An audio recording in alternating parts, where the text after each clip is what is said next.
Let us move to our co-main event, boys, and it is for the vacant women's bantamweight title, and that title was relinquished by Amanda Nunes in June of last year, and facing off for this title is number 2 Raquel Pennington versus number 3 Mayra Bueno Silva. And I think one reason this title has sat vacant as long as it has is because I think the UFC really wanted Juliana Pena to be in this fight and one of these challengers, but I think Raquel Pennington was always going to be the other factor in that vacant title picture as well, because she's been on a tear as of late, unbeaten in her last 5 straight fights. She is returning, however, after a year off, as she beat Ketlin Vieira in January of last year by split decision. She did serve as backup fighter for that Nunes-Aldana matchup back in June. If you remember, she was supposed to face Aldana.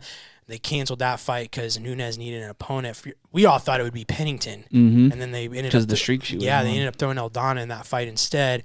So glad she's getting her shot here. But outside of that, she remained Raquel Pennington did inactive for most of 2023.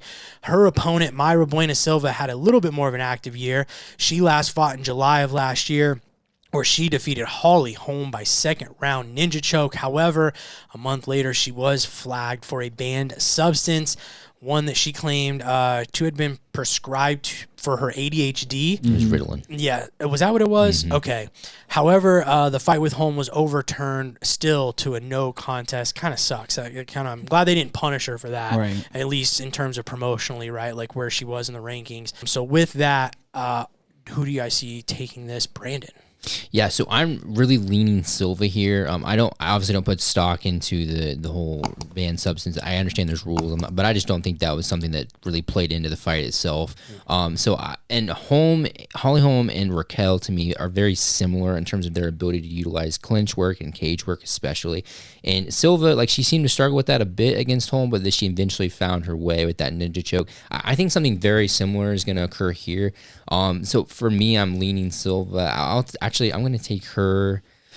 Man, that's where I struggle, is how exactly do I see her winning? Because I feel like she has the potential to lose the decision, because I think Raquel has the slight edge as far as the striking, but I think she can slip in a submission like she did with Holmes. So I'm going to take Silva by second round submission again. I'll do that.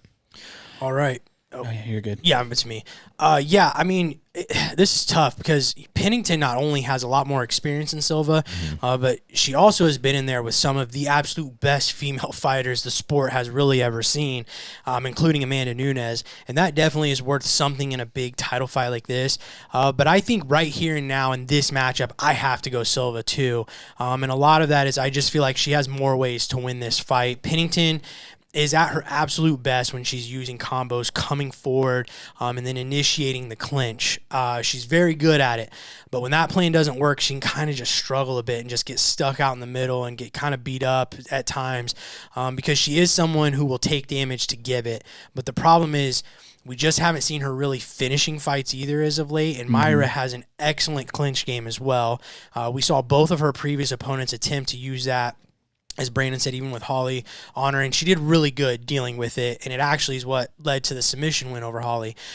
She has some really good trips, which I think her strength as well is going to play a big part in this. I think that's something that will help her in just overall in this fight as well. Mayra may not be the more technical striker in this matchup, but man, she is aggressive. She throws everything with bad intention, and with both ladies not being afraid of initiating, like I said, that clinch, I think somehow she will get this fight to the ground, where she's very good and so tough when she's on top of her opponent.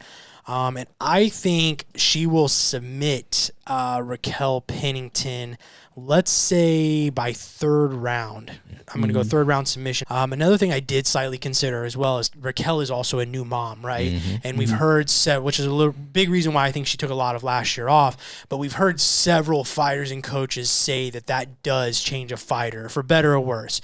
And we definitely saw Amanda's game struggle as well. I mean, there's just no denying, right? When after she had her daughter, things changed a little bit, right? So it's just hard to ignore that here in a matchup for a big title fight, where she is coming off being a new mom and stuff. So that did play into my decision a little bit as well. Kind of out of the cage stuff, I guess. But John, who are you taking? Yeah, I mean, I'm very interested in this. I think that, Raquel's been a decision machine, but it's just because she has been facing a lot of really great fighters.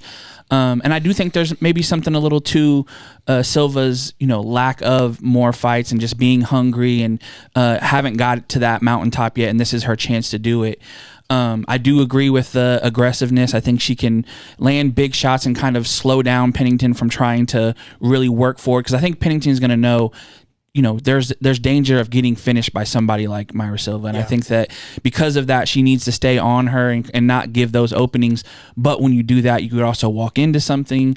There can be scrambles. And I think that, I agree with you on the ways to win. You said third round sub. Submission. What did you say? Second round. I'm gonna say by decision. I think Pennington can. Pennington is both her decision. I mean, Right. Pennington's a decision. Because she's tough. Right, and not a lot of people finish her, and I don't know that. I mean, Mayra definitely can, but I think that she'll be wary of that and kind of keep herself safe in situations. But I do think that Mayra can walk her down and kind of keep the pressure on and get a decision win.